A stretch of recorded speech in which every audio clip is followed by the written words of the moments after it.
Менің каналыма қош келдіңіздер. Бүгін осындай қолға ине булавка қадап қоятын осындай жастықша жасаймыз. Ол үшін бізге 30 сантиметр, ені 8 сантиметр мата керек. Одан мынандай дөңгелек екі матаны кесе немесе осындай дөңгелек заттан жасап алсаңыздар болады. Резина керек. Резинамыз ені 3 сантиметр. Ұзындығы жаңағы біздің матамыз 30 сантиметр болса, содан 10 сантиметр кішірек болу керек. Екі матаны бір-біріне қаратып, оң жағын шетінен тігіп, осылай аударып шығамыз.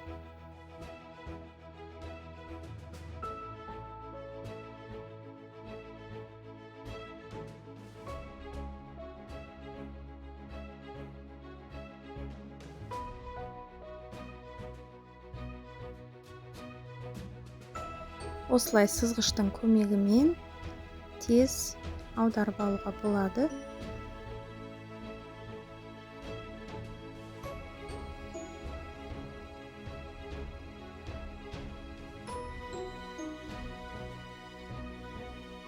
Енді осы матаның ішіне жаңағы резинамызды саламыз булавкамен. Бір жақ шетінен екінші жақ шетін қыстырып қойсаңыздар болады, немесе жаңа булавкамен түйреп қойсаңыз болады.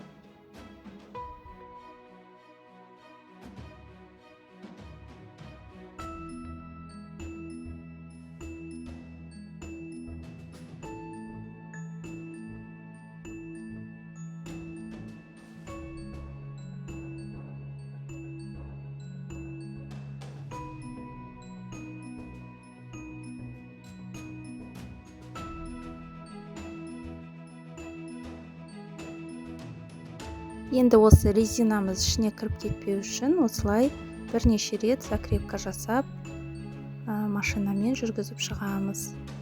Екі жағында резинамыз ішіне кіріп кетпеу керек.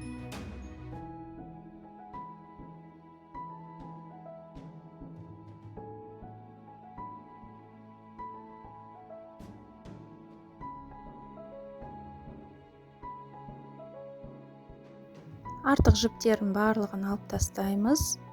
Енді мына дөңгелекті айландыра тігіп шығамыз. Шетінен бір 5 сантиметрдай қалдырамыз. Сол жерден қазір аударатын боламыз.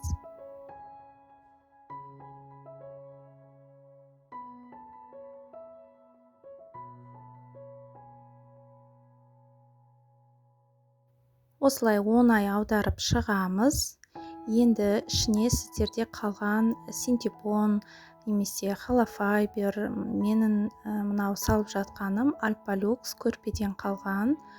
Соны осылай біркелкі етіп салып шығамыз.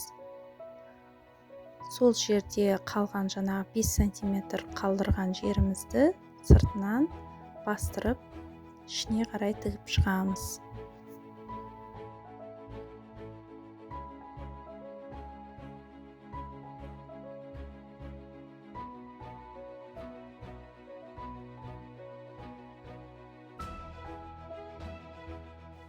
Осындай қалған маталардан тігіп алсаңыздар болады. Мен төсек жабдықтарын тігемін. Содан қалған маталардан осындай өзіме керекті пайдалы заттар тігіп аламын.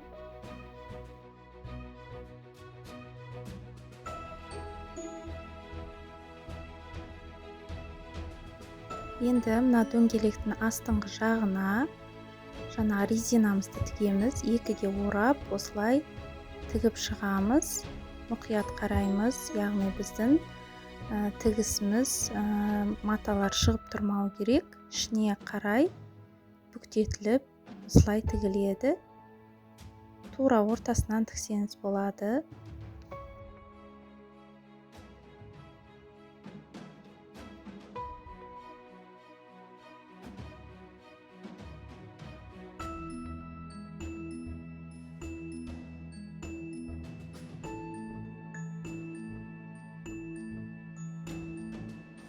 Мінекей дайын болды. Көптен бері осындай зат тігуді ойлап жүредім. Мұны тігіп жатқан кезде қолыңызға осылай инені, булавканы қадап қойсаңыз, жұмыс жасағанға өте ыңғайлы. Міне барлық жері әдемі. Гүл қылып тіксеңіз де болады, жүрекше етіп өзіңізге ұнаған фигураны тігіп алсаңыз болады. Бұл енді өте оңай жолы. Дөңгелек етіп ортасынан тігіп осылай жасап алсаңыздар болады. Ісі осындай қалған маталардан 55-те 12 размерден біз қазір шашқа тағатын резина тігеміз. Осындай белевая резина, мынандай кружева. Егер бір қатарлы кружева таппасаңыздар, осындай 2 қатарлы кружева алып, ортасынан осылай қиып бөліп алуға болады.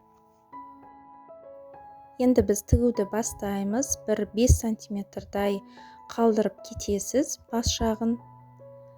Осылай 5 сантиметрдай қалдырып кетеміз. Бізге осылай аударғанға жеңіл болады. Осылай біраз аударып алып, астынан тартып қоясыз. Одан кейін ары қарай тіге бересіз. Осылай біраз тігеміз, тартамыз. Сонда бізге аударғанымызға өте жеңіл болады. Соңғы жағына да 5 сантиметр қалдырамыз. Закрепка жасаймыз. Соңында міне 5 сантиметр қалдырамыз. Қазір бізге аудару өте оңай болады. Мына жерін тарта саламыз, болды, аударып жатудың қажеті жоқ. Мінекей, осылай оңай ғана аударып алдық. Енді жаңағы 5 сантиметр қалдырған себебіміз бізге қазір айландырып тіккен оңайырақ болады. Екі осылай тігістің бас жағын қосып, айландыра тігіп шығамыз.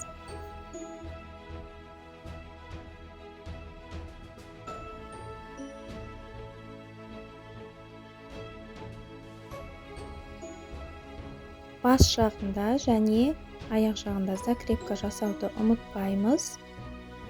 Енді осылай тіккен кезде барлық жіптер ішінде қалады. Енді резинаны осы ненің мөлшеріне байланысты аламыз. Булавкамен қадап алып, ортасына жүргізіп шығамыз. Осылай айландыра жүргізіп шығамыз. Содан кейін бұлай қарайсыздар. Жаңағы қатты тығызда болып кетпеу керек, қатты боста болып кетпеу керек. Шашыңызға ыңғайлы болатындай етіп осылай көресіз. Содан кейін қиып тастап, түйіншектеп, екі қайтара осылай ораймыз.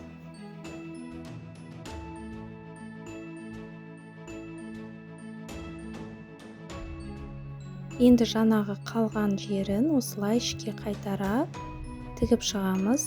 Айландыра тігеміз. Резинаның бойымен осылай айландырып тігіп шығамыз.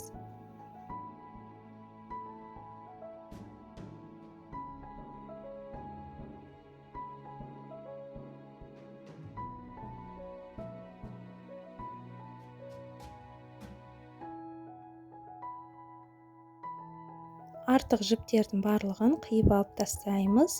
Енді екінші резинаның түрі, ол бізде кружевамен тігеміз. Матаны осындай однотонный алған дұрыс. Сонда біздің кружевамыз нақты көрінетін болады.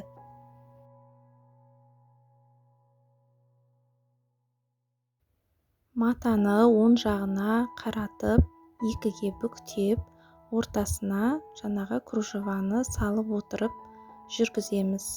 Тура видеодағыдай жасасаңыздар, еш қиындығы жоқ. Осылай ортасына кружева қойып, осылай тігеміз.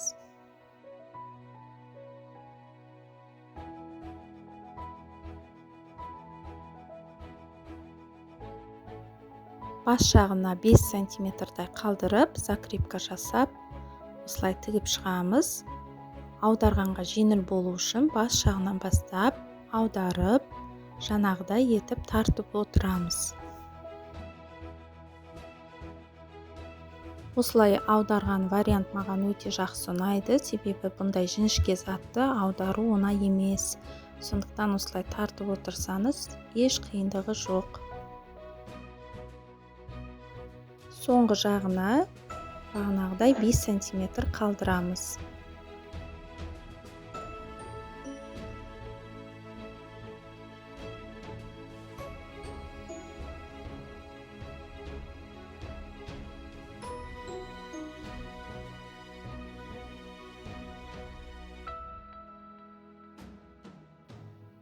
Енді осылай қосып шығамыз. Кружеваны пока тиіспейміз.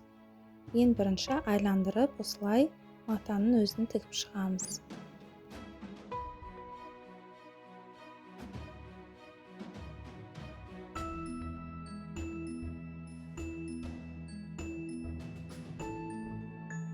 Енді ортасына резинаны саламыз. Булавкамен өзімізге керекті ұзындықты өлшеп аламыз.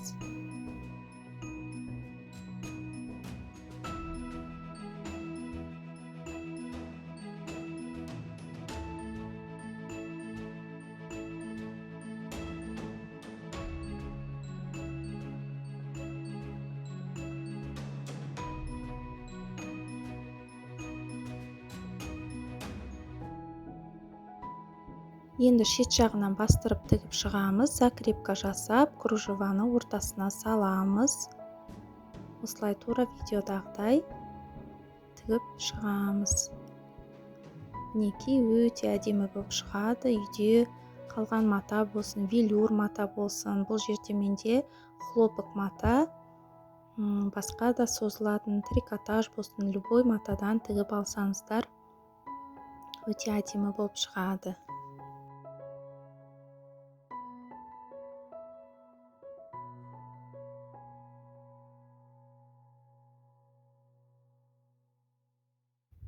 Үйдегі осындай қолданбай жатқан остаток маталарыңыз болса, осылай қыздарыңызға тігіп берсеңіздер болады. Сыйлыққа да өте әдемі шығады екен. Осындай көп қылып етіп тігіп қойып жатырмын. Менің видеоларым сізге ұнап жатса, лайк басып, комментария жаза отырыңыздар. Жазылуды ұмытпаймыз.